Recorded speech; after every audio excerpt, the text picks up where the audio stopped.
My heart beats with you. These hands will lift you up when you're down. My eyes see through your fears. These arms will always long to hold you near. If I bring you peace, if I could live in joy, then I know I have learned everything that I have come to learn. Feel the love coming back in return. That's why I'm here.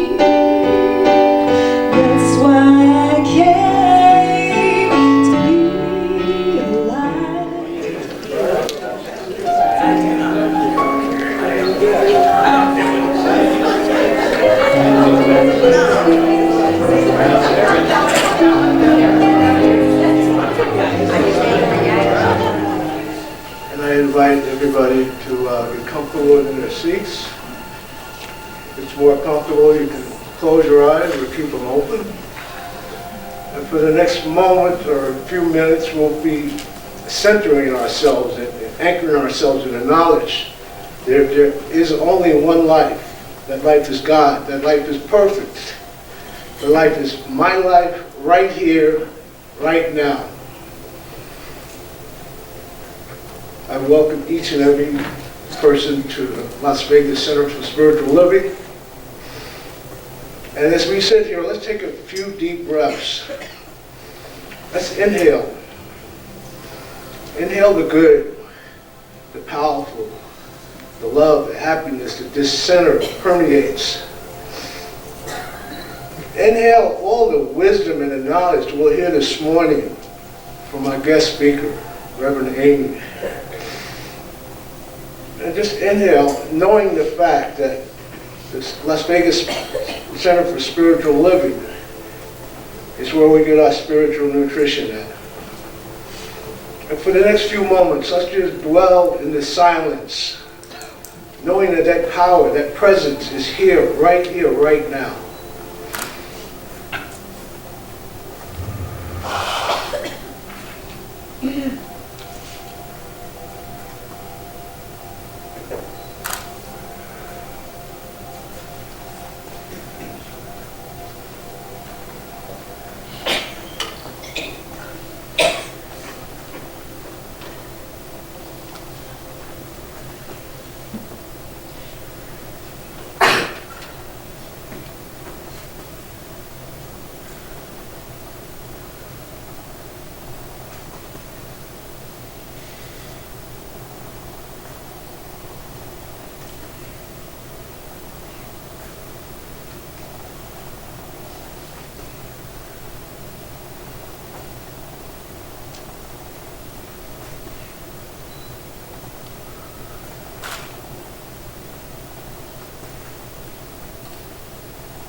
And as we gently open our eyes and come back,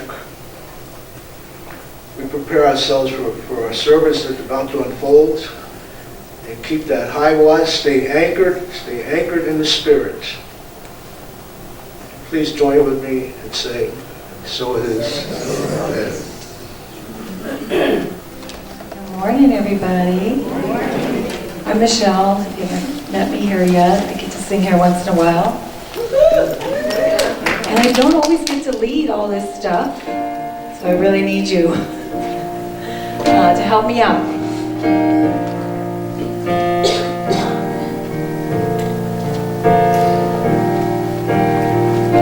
You are sacred love, your sacred love is all that you are.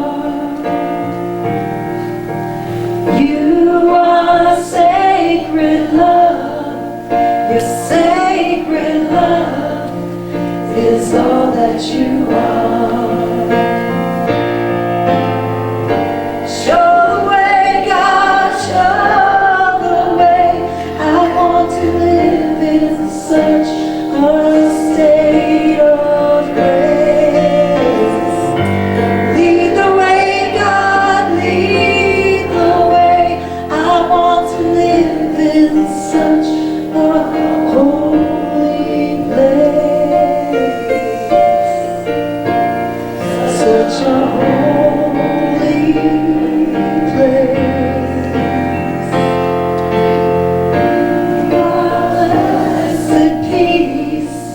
Your blessed peace is all that you are. You are blessed peace. Your blessed peace is all that you are. Show the way, God, show the way. I want to live in such a state of grace. Lead the way, God, lead the way. I want to live in such a holy place. Such a holy place. You are deepest joy. Your deepest joy is all that you are. You are deepest joy. Your deepest joy is all that you are. Show the way, God, show the way. I want to live in such a state of grace. Lead the way, God, lead the way. I want to live in such a holy place. Such a holy place. Your sacred love, sacred love is all that you are. You are sacred love, your sacred love is all that you are.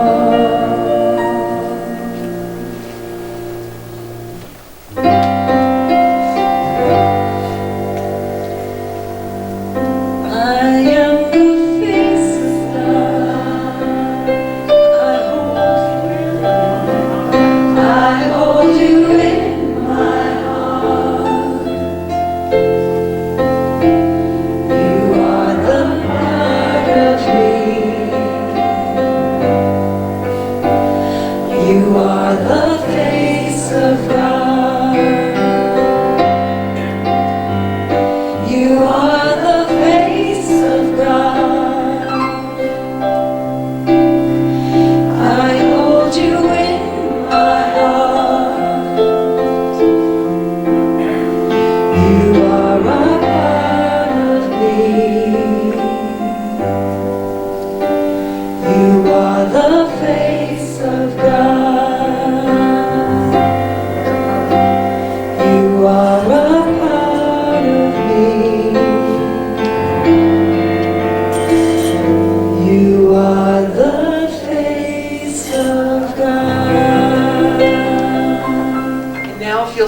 quietly and comfortably in your seat and close your eyes and allow my words to become your words as I speak in the first person. And with a grateful heart, I recognize that there is just one power, and it is everywhere. It holds the stars up in the skies. It's in my atom and my cells. And what is true for me is also true for each and every one of you.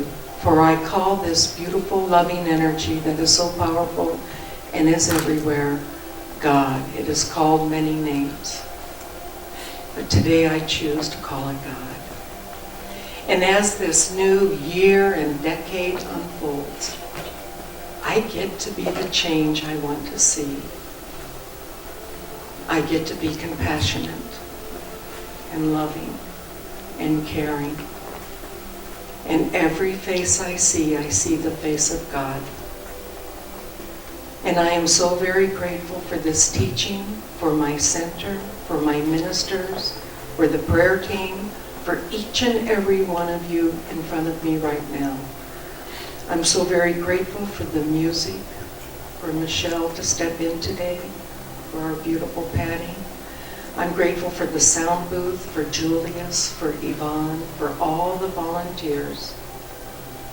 My heart overflows with gratitude.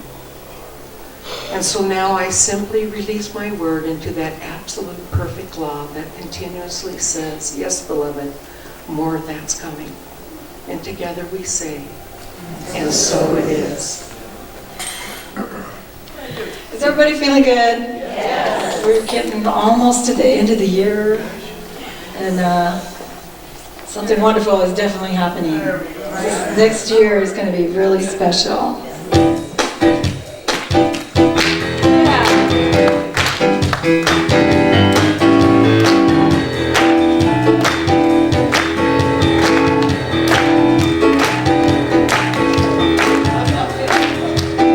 Somebody help me out, I'm not really...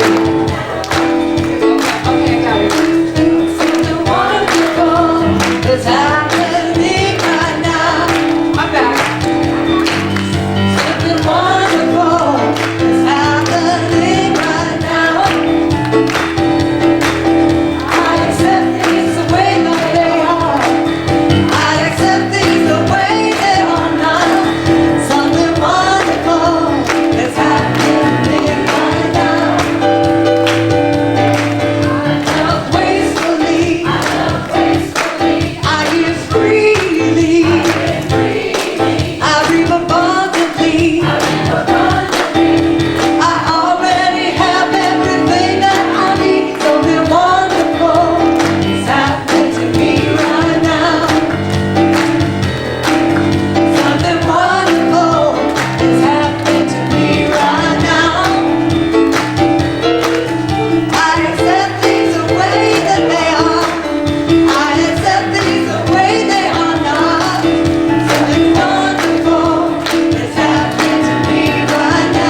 Michelle Rowe, AKA Janice Joplin.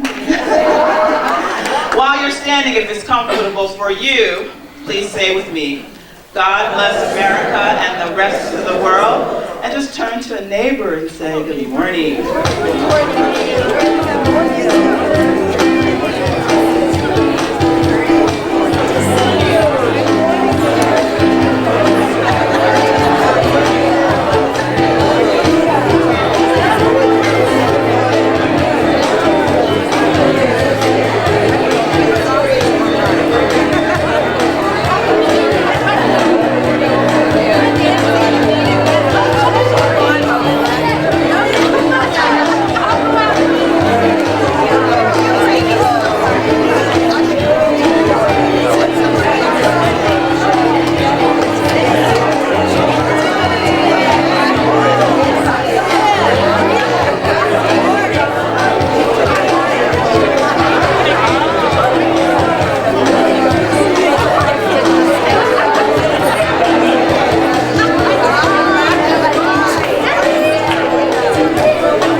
But you can clap on the anthem.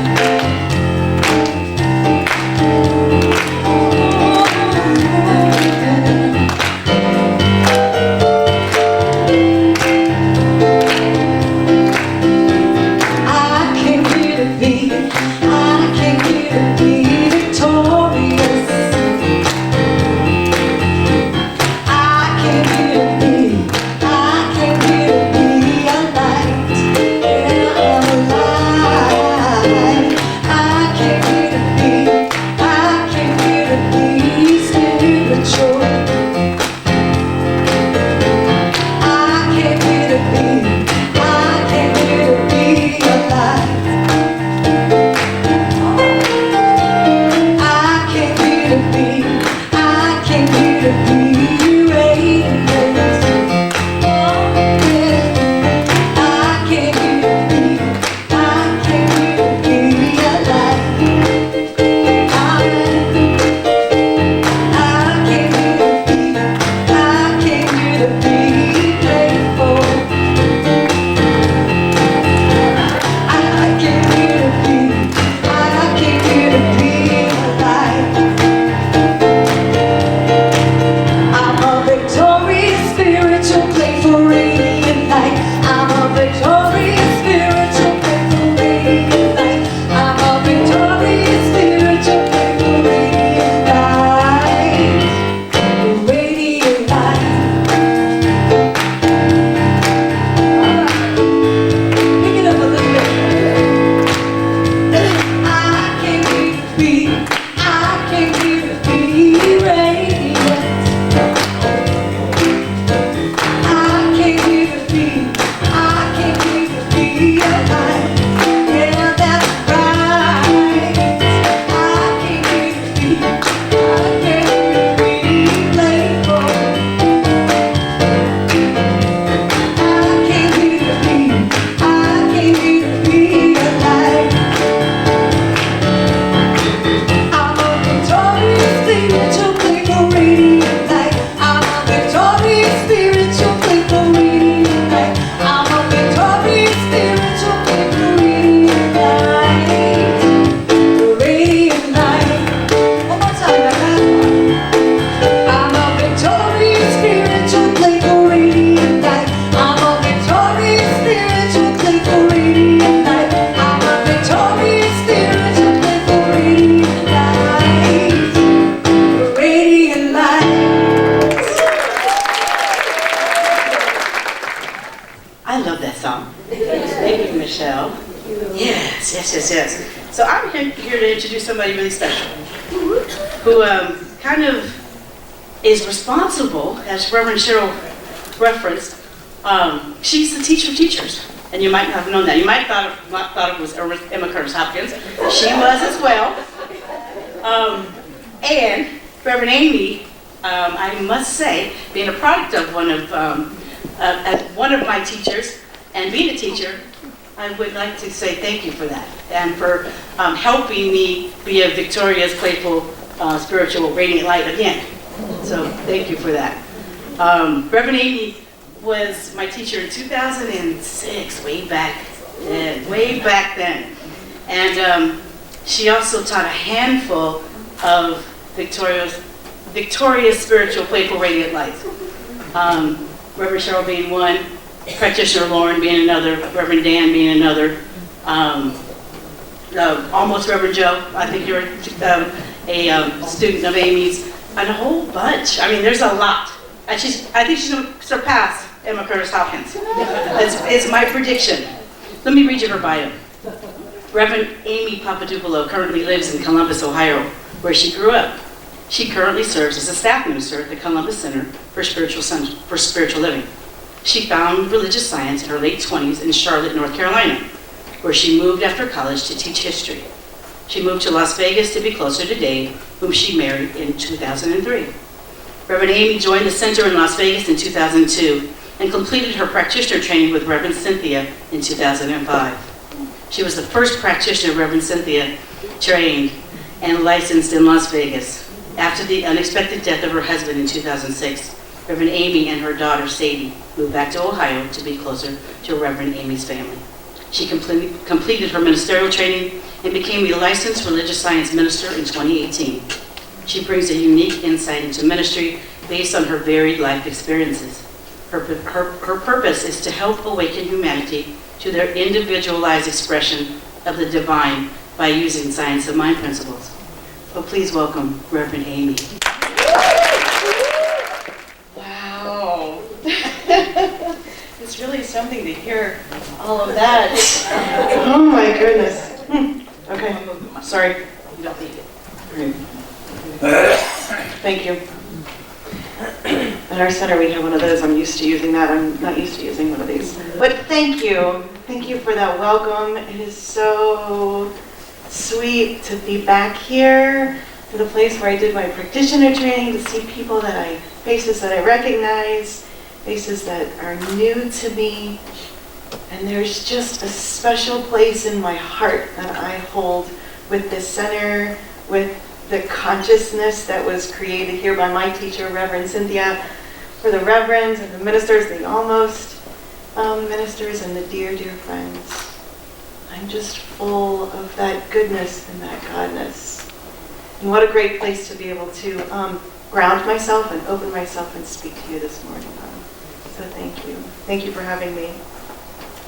Reverend Stacy asked me to speak about Kwanzaa. Also at our center, we have spoken about the different spiritual faiths and the traditions that are happening now around the world. And I was very excited to speak about Kwanzaa because I get to wear my Kwanzaa outfit. And I tell you a really quick story. So my daughter, whom some of you remember when she was very small, this was a couple years ago. She was 12, and it was about 11 o'clock at night. We were walking our little dogs down the road, two little Shih Tzus, and I'm wearing this because I usually wear it at night, like as a house dress, and we're walking, and I do. It's fabulous. And Sadie, my daughter, 12, looks at me, looks me up and down, and her in her little shorts and her t-shirt. She goes, "Mom, why are you so weird and I'm so normal?" True story. But she's not here today, imagine that.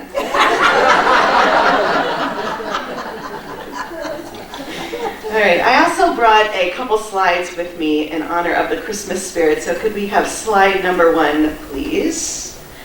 I thought this was cute. I really like church signs because it makes frankincense to have a Merry Christmas. Oh, cute, right? And the second one, I like this one as well.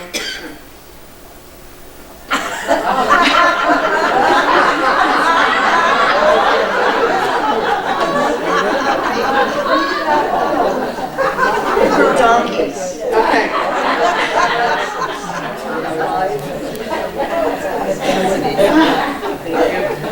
All right, we have slide number 3, please. Thank you. So I'm here to talk about Kwanzaa. And as Reverend Stacy mentioned in in my bio, I am a history teacher by training, so that's why it was very exciting for me to learn about Kwanzaa. I knew a little bit, I didn't know a lot, now I know a lot, and I'm excited to kind of teach you about Kwanzaa. And I'm also excited to give the last talk in this decade at this center where I started almost 2 decades ago. Wow. Right? I know, God is good, right? All the time. And to also kind of bookend or kind of finish up this decade and also cast the vision for 2020, for the perfect vision, right? The next year is 2020. 2020's perfect scene. And I love the way that the principles and the symbols of Kwanzaa, we can actually use them in our lives, in our individual lives, in our spiritual communities, in our families, in our workplaces, and our friends. So these principles that we're going to talk about, that I'm going to talk about today, I encourage you to really take these into your consciousness, take them into your being, and live from a place of these principles, not only during this time of Kwanzaa, but also, what if we live from these principles throughout the year, right? So I invite you to think about that. I invite you to embody these. A little background on Kwanzaa. Kwanzaa was created by a man named Dr. Maulana Kerrigan in 1966. He was doing his doctorate work at UCLA. It was specifically for him in reaction to the Watts riots in 1965. He was born by the name of Ronald Everest in Maryland. He was born in 1940, I think it was 1. He was 7 of 14 children, and we'll see 7 come around again, which I think is really kind of interesting. His father was a tenant farmer to sharecroppers, and all of the children farmed as well. His father was also a Baptist minister. At 18, Ron, as he was known at that time, moved to UCLA, or moved out to California to be with his brother who was attending UCLA. And then he would eventually become Dr. Maulana. I think I say that right, Maulana. He studied political science, and he joined many political activist parties, because during the 60s, that was the time of the civil rights movement right here in the States. He was also a member of the Black Panther Party, which I thought was interesting. He created Kwanzaa in 1966 about community. His whole focus was to give the African American community that was struggling for the civil rights at that time their own specific holiday, to be able to come together and band together to create that unity in the community. And in his words, his goal for Kwanzaa was to give blacks an alternative to the existing holiday, and to give blacks an opportunity to celebrate themselves in their history, rather than simply imitate the practice of the dominant society. It is a holiday. It is not it's not a religious holiday. It is a spiritual holiday. And I say we all celebrate the unity and the community of Kwanzaa. The word Kwanzaa is a Swahili word for first harvests, and it comes from, he recognized that there were many first harvests that were celebrated in Africa, and he wanted to celebrate that first harvest, and that's how he used that name. Today, it is always, well, when he created it, it's always celebrated from December 26th, the day after Christmas, through January 1st. There are 7 principles and 7 symbols. What I found really interesting is it is similar to, it has the kinara with the candle holders, which is very similar. You guys have I see you have a menorah here, right? And the center candle is important, just as the center candle in Hanukkah, and the menorah is important. In Hanukkah there are 8 candles, but in Kwanzaa there are 7 candles for the 7 principles.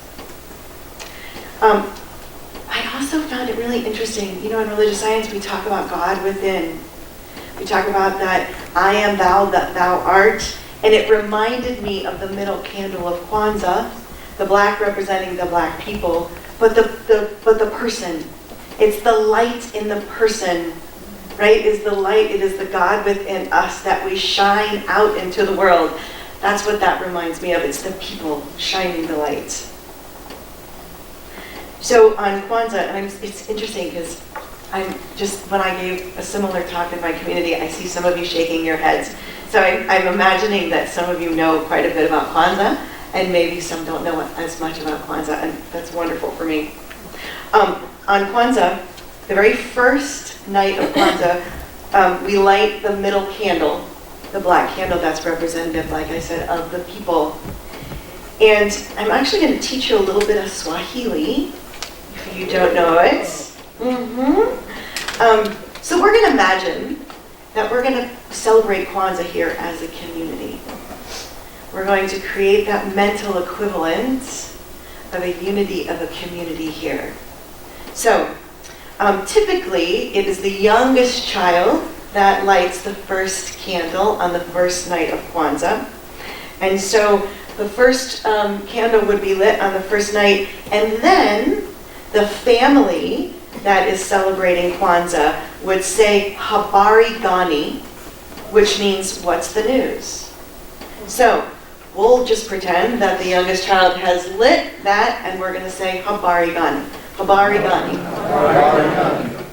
And then there would be a little teaching about the first principle of Kwanzaa, which is Umoja, which means unity. And so there would be a little bit of a talk about unity, about building a community that holds together.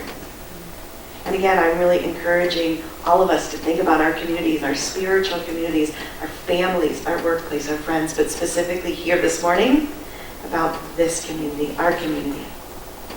So on the second night, we would come over and light the candle on the very left, the red candle, which is symbolic, the red is symbolic of the blood that has been spilled during the process of the civil rights movement and of all time. So the second candle, the first candle would be lit again on the second night. On the second night, the middle candle would be lit first. Then the candle on the very left would be lit, and the family would say, Habari Gani. And I would say, Kujicha Kulia. And forgive me for my mispronunciation of Swahili. That means self-determination. Speaking for yourself and making choices that benefit the community. Third night, we would light the third candle, and the community, or the family would say, that means collective work and responsibility. Helping others within the community. The fourth night, the family would say, and that's cooperative economics, meaning supporting businesses that care about the community.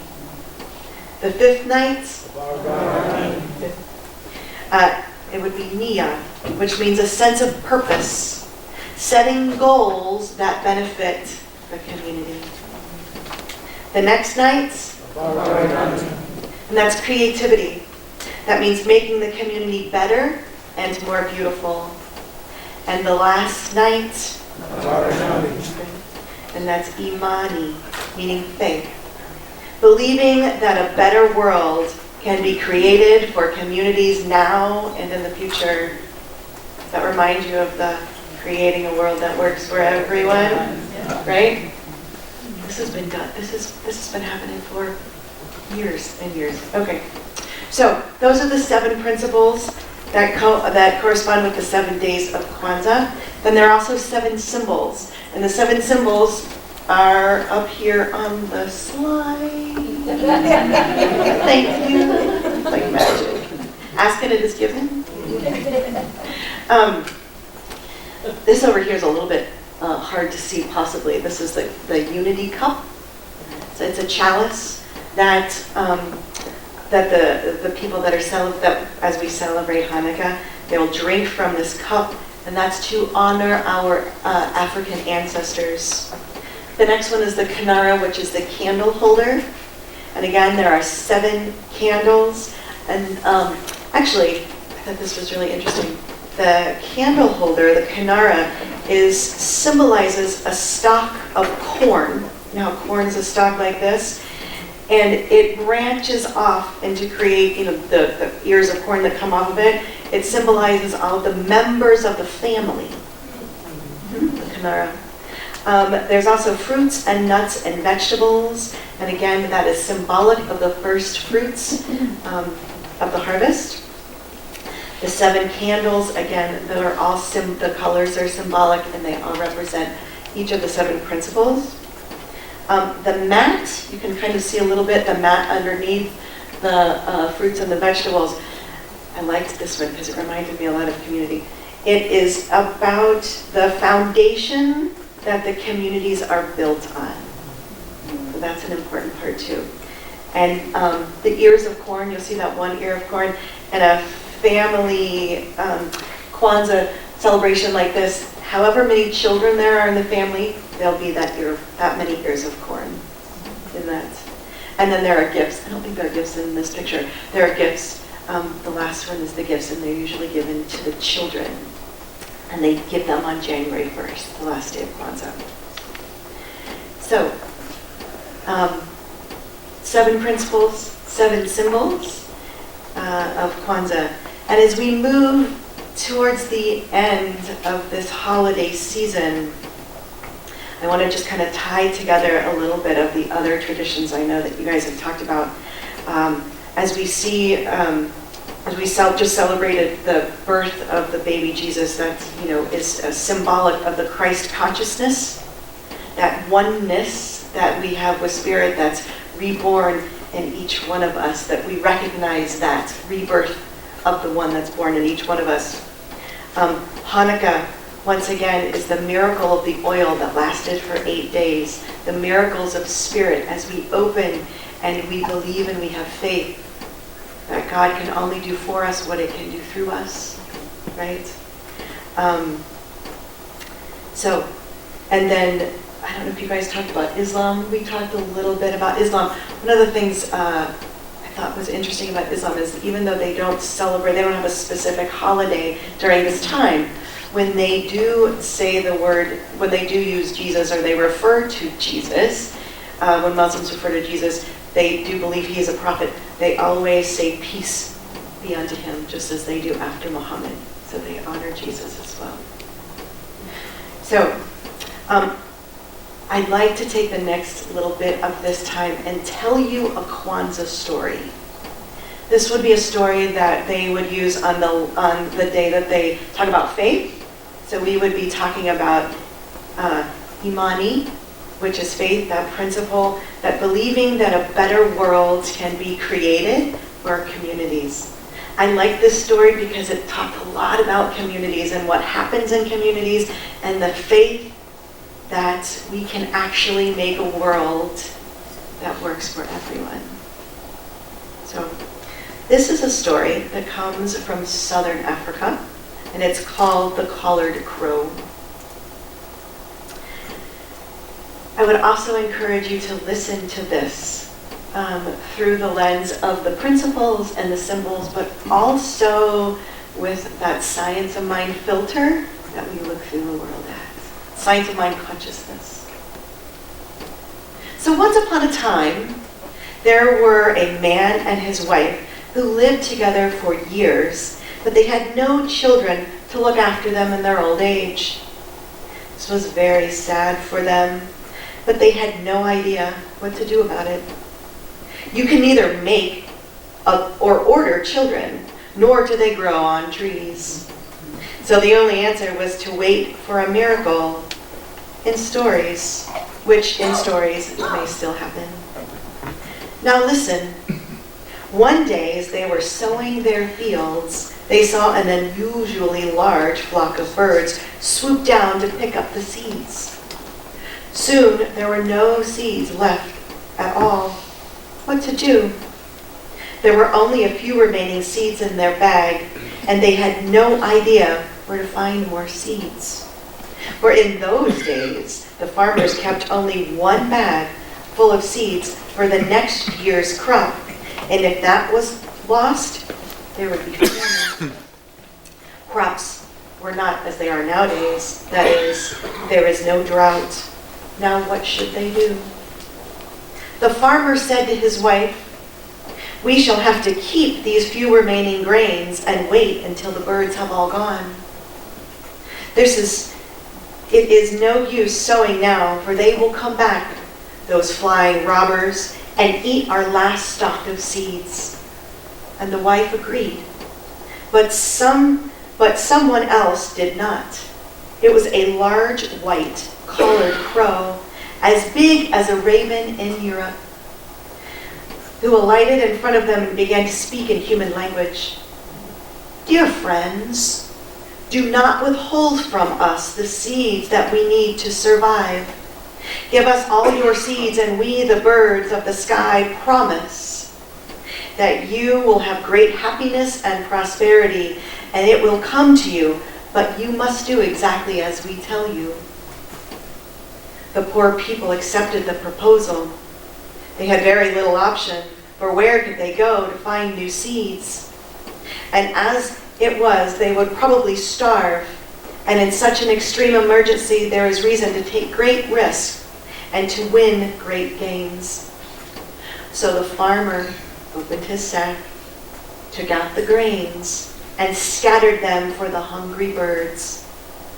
Having pecked up all the seeds, the birds bowed and flew away. Then the crow stepped back forward again and spoke thus: "In the name of all of my brother birds, I thank you both for your generosity. I will now give you your reward. Listen carefully and do exactly as I tell you. Take a cow, slaughter it, skin it, and take the horns and the feet, the heart and the liver, the kidneys and the lung and the stomach and the gut. And remember, 8 sets of organs you must take out. Then put these together, all 8 of them, in the skin and sew it up carefully so that no light can enter it. Then you must cook the meat and give it to your friends. Invite all of your neighbors and relatives for a feast. After that, wait until tomorrow morning. Let no light shine into your hut, neither of sun nor moon. And do not touch the cowskin or its contents until you hear the cock crow. No matter what you see or hear, you must stay quiet until sunrise."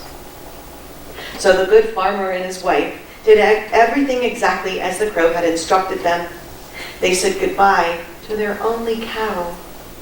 They killed it, skinned it carefully, chopped off the feet and the horns, carved the lungs and the kidneys and the heart and the liver and the stomach and intestines, and put it all together in the large cowhide and sewed it up carefully. Later that day, they invited all of their friends and their neighbors and cooked the meat for them. That night, when the guests had left, the farmer and his wife went to bed. But do you think they could sleep? Not a wink. They just lay there in the dark wondering what that cowskin was doing. And suddenly a gust of wind broke into the hut. Then all was quiet again. The 2 living beings in the hut were frightened, but they kept as still as mice who had smelled a cat. But were they the only living beings in the hut? They had a feeling that the skin began to move as if there was a living being inside of it. It seemed to be growing, and for the moment increased, and the hide began to appear to be swelling up, and sometimes it almost rolled over to one side. And later on that night, and you understand that the farmer and his wife did not sleep for 1 minute, they heard little voices coming from inside the cowskin. Thus, "Go away, feet. You're stepping on me." Or, "Move over, stomach. You're taking up way too much room." Or, turned over horns and are pricking me. After a very long wait, the sky turned gray and the first cocks began to crow. The man and his wife heaved deep sighs, for it had been a very frightening night. But neither spoke a word. Finally, when the sun appeared over the hill crest, the farmer rose, took his knife and cut the leather straps that tied the cow skin together, and the skin fell open to all sides like a sunflower opening in the morning. And you'll never guess, inside were 8 little babies. Yes, 8. They were all healthy and kicking, and what was more, they could already talk. They said, "Thank you, Mom. Thank you, Dad, for letting us out. And we were cramped in that narrow place. And there was less and less room for us in here. And how nice it is to be out in the open." They all talked like village elders, and their parents were speechless with joy until the children said, "I'm hungry," one after another after another. What to do? Good advice was dear, and suddenly they heard a familiar voice, the collared crow, on the doorstep, addressing the happy parents as this critical moment when they were wondering what to feed their newly born children. "Listen carefully," spoke the crow after biting them good morning. "Take the dung from your cow, collect it carefully, and burn it in the middle of your garden." And away he flew, and the farmer's wife went immediately to the cow pen to pick up all the old dung, while the farmer went to his garden and dug a deep hole. They put the dung in the hole and covered it up, and lo, the next day, when the sun rose, as they looked out of their hut, there stood a tree, a very green tree full of foliage. It even had fruits. And in the tree there perched the white-collared crow, who said, "Good morning, my friends. Now remember, this tree will always have enough fruit for you and your children. But you must not eat the seeds, for they are for my bird brothers. So always collect the seeds from these fruits and scatter them for us. For as long as you do that, this green tree will provide both food for our kinds and your kinds in plenty." And thus it happened. And the parents picked fruit every day, which they gave to their children, and they told them never to swallow a seed, but to throw them out into the seeds into the field so that the birds could eat them. And in due course of time, many fruit trees grew up, and the farmer became the owner of an orchard, which was a good thing, for as his children grew up, married and had children and grandchildren, who were also fed on the excellent fruits of the trees, the once poor farmer became a great chief, and because he had listened carefully to the words of the white-collared crow. There are so many things in that story, right, that we could connect to our lives, to our communities. I mean, we'd be here a long time if I did that. And what would come together for me in this might come together differently for you. So I just open that up and I think about, this is the center that I came from. The seeds that were sown here and the dung that was part of life. It's all part of the one, and it's all for good. And this is what we're doing in Centers for Spiritual Living, right? We're planting our seeds. We're creating our mental equivalents. And it's being the tree that we are sprouting and the orchards that we are building, no matter what they look like, no matter what kind of fruit, whether it's Christian fruit or Muslim fruit or Jewish fruit, whatever, Islam or Hinduism, Buddhism, religious science. They're all trees, they just have different fruit, but it's all the same bounty and glory of God and the divine. So I'm so honored to be here on the very last talk of 2019 to close up this decade and to plant those seeds for the future of this center, for the next decade, for 2020, of clear seeing and of clear vision. And as we do this here in our center, because we know there's only one mind, it doesn't happen just here. It happens in all other centers in our country and around the world. As we create a place that are called here, we create a place for people to come here, be in community, to grow and to thrive and be abundant in love and beauty and joy and those God qualities. And I'm so honored to have been asked, thank you for the story. Namaste.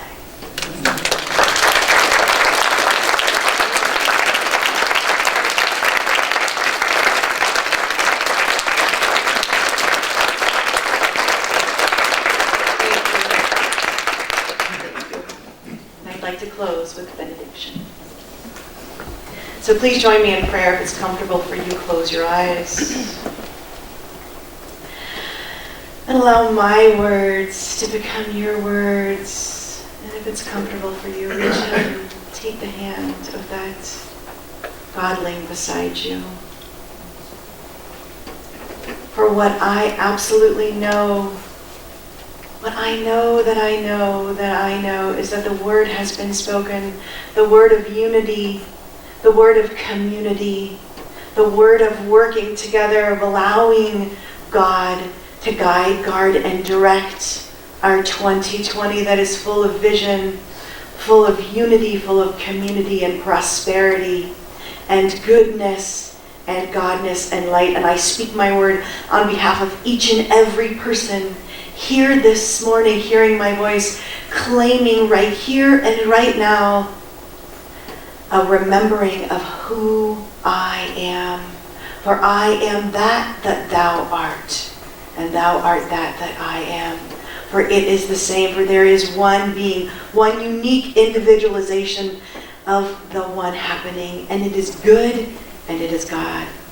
And I speak a word of blessing on this community, that there is life and love and light and beauty and wisdom and abundance and well-being in each member, in each participant, and in this community as a whole, and for all communities, and for all people around the planet. I speak this word on behalf of each and every person on this planet, that we wake up to the goodness that we are.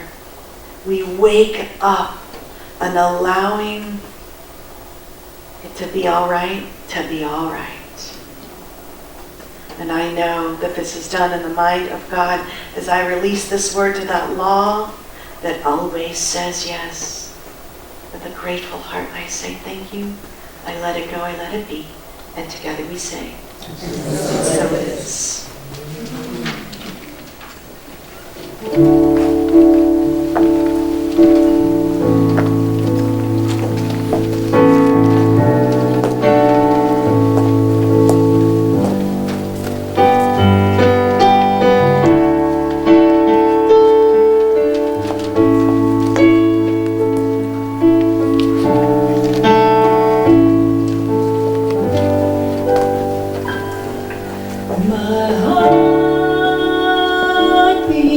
With you, these hands will lift you up when you're down. My eyes see through your fears. These arms will always long to hold you near. If I could bring you peace,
we make without restraint. So I leave the shadows and let go. Lead with my heart and never with my head. Let God run the show. That's why I'm here.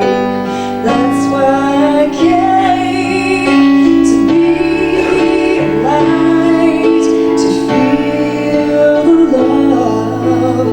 That's why I'm here. That's why I came to play along and sing my song. That's why I am here. Oh, we all live and learn. Doesn't really mean we know why we're here, how to keep it simple by loving and giving.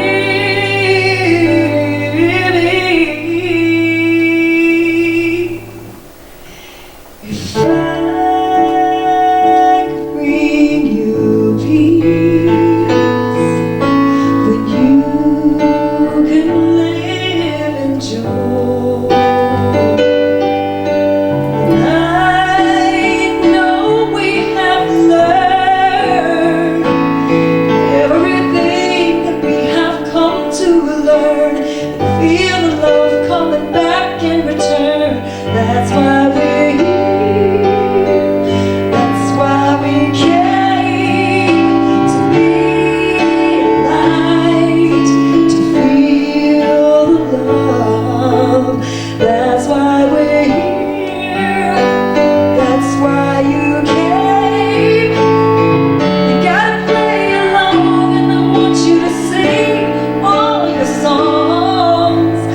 That's why I am.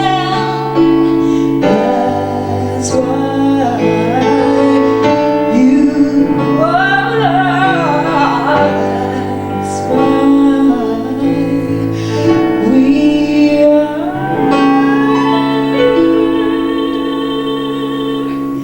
here.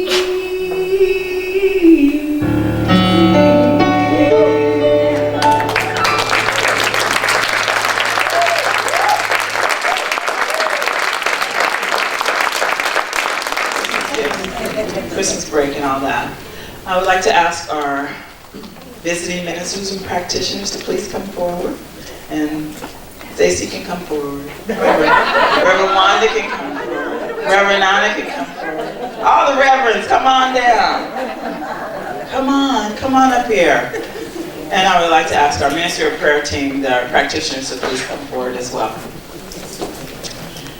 You see the ladies in the stalls if you want it. If you would love to pray with them, they're available after service. They love to pray, especially Daisy. I don't know if you know that. And if you would please stand and connect as we sing our peace song.